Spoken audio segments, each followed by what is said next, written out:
Manchester United sedang jajaki peluang cari sponsor utama baru.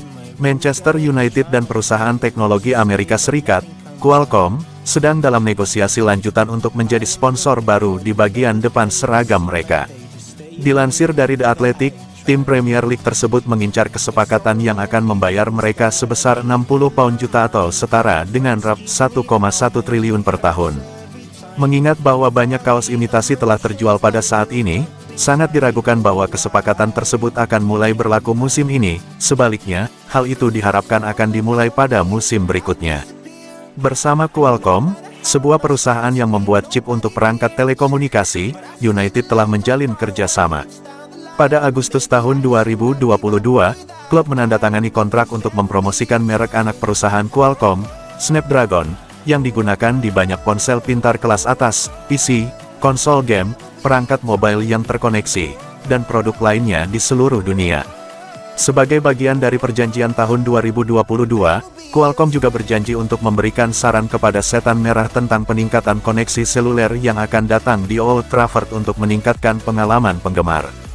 Jika kesepakatan tercapai antara klub yang dimiliki oleh Glazers dan Qualcomm, maka perusahaan tersebut akan mengambil alih sebagai sponsor jersey Setan Merah mulai awal musim depan.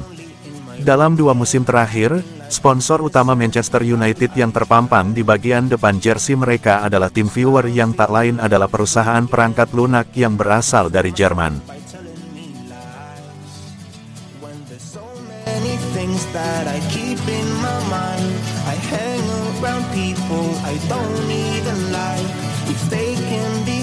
Anwar El Ghazi dulu berguru ke Ronaldo, kini diincarmu. Anwar El Ghazi kabarnya menjadi bidikan Manchester United. Winger asal Belanda itu dulu pernah berguru ke Cristiano Ronaldo. Kabarnya melirik El Ghazi, guna mengatasi masalah di sektor sayap. Sebab, 2 wingernya kini sedang bermasalah. Anwar El Ghazi masuk rumor yang beredar bakal diincarmu. Winger kelahiran Barendre itu terlihat menyaksikan kalah di Emirates Stadium, yang menguatkan rumor kepindahannya. Anwar El Ghazi mantan wonderkid yang dimiliki Ajax. Pemain Belanda itu rupanya pernah berguru pada Cristiano Ronaldo. Pada 2015, saat Anwar El Ghazi masih berusia 20 tahun, sempat meminta saran kepada Ronaldo, yang ketika itu masih bermain di Real Madrid.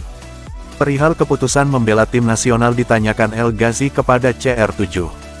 El Ghazi, yang saat itu juga masih membela Ajax, punya 2 tawaran membela tim nasional, yakni Belanda dan Maroko.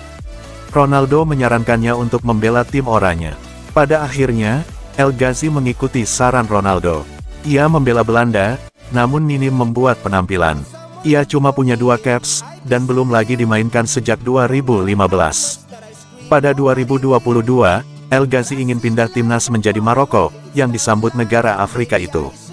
Meski dipermanenkan Aston Villa, Anwar El Ghazi juga kesulitan dengan kerap dipinjamkan. Ia sempat dipinjamkan ke Everton pada musim 2021-2022, sebelum dilepas permanen kembali ke Belanda untuk membela PSV Eindhoven.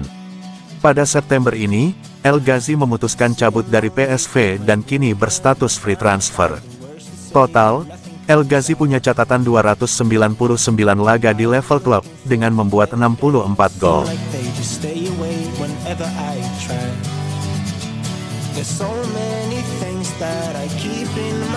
Rasmus Hojlund tak sabar kembali perkuat Manchester United. Rasmus Hojlund mengaku sudah tidak sabar untuk kembali ke Manchester United setelah memperkuat timnas Denmark di jeda internasional bulan ini. Rasmus Hojlund menjadi salah satu pemain Manchester United yang mendapatkan panggilan dari timnas negaranya di jeda internasional bulan ini. Pada 2 pertandingan babak kualifikasi Euro 2024, Denmark sukses mengalahkan San Marino dengan skor 4-0 dan Finlandia dengan skor 1-0. Setelah memperkuat negaranya, kini Hojlund bersiap untuk kembali ke Manchester.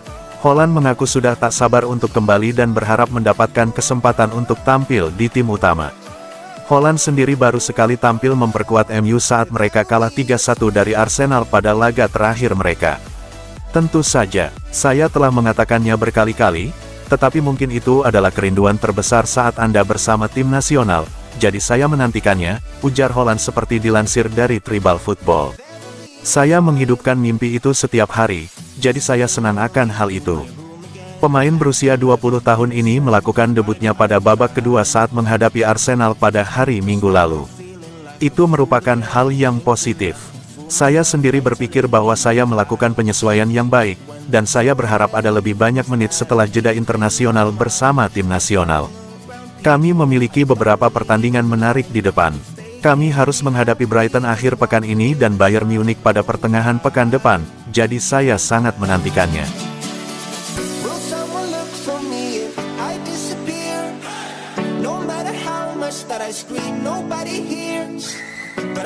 Gak jadi ke Turki, Donny van de Beek bakal bertahan di Manchester United. Ada rumor baru beredar seputar masa depan Donny van de Beek. Sang gelandang nampaknya tidak jadi meninggalkan Manchester United. Sejak tur pramusim kemarin, Van de Beek ramai diberitakan akan meninggalkan Manchester United. Ini disebabkan sang gelandang ingin mencari klub baru yang bisa memberikannya jam bermain reguler. Hingga deadline day bursa transfer liga-liga top Eropa ditutup, Van de Beek gagal menemukan klub baru. Namun belakangan ia dilaporkan akan pindah ke Turki di mana Fenerbahce dan Galatasaray berminat mendapatkan jasanya. Pakar transfer Eropa, Fabrizio Romano punya informasi baru seputar Van de Beek. Ia menyebut sang gelandang kemungkinan batal pindah. Menurut laporan tersebut, Van de Beek sudah memutuskan untuk menolak pindah ke Turki. Ia sudah menerima tawaran dari kedua klub tersebut. Namun setelah mempelajari tawaran-tawaran itu, ia menemukan bahwa tawaran kedua klub itu kurang cocok untuk dirinya. Alhasil Van de Beek dilaporkan kemungkinan besar akan membela Manchester United di paruh pertama musim 2023/2024 ini. Namun Romano melaporkan bahwa Van de Beek belum memadamkan keinginannya untuk pergi dari Manchester United. Ia dan sang agen dikabarkan akan kembali mencari klub baru di Januari tahun 2024 nanti. Dengan harapan ada tawaran yang lebih bagus masuk untuk sang gelandang. Hingga saat itu tiba, Van de Beek akan mengikuti aktivitas di skuad Manchester United meski ia diragukan akan mendapatkan jam bermain di paruh pertama musim ini. Menurut kabar yang beredar sebelumnya, manajemen Manchester United sempat mencoba mendesak Van de Beek agar mau pindah ke Turki. Namun usaha ini gagal sehingga sang gelandang akan menjadi bagian dari skuad MU di paruh pertama musim ini. Will someone look for me?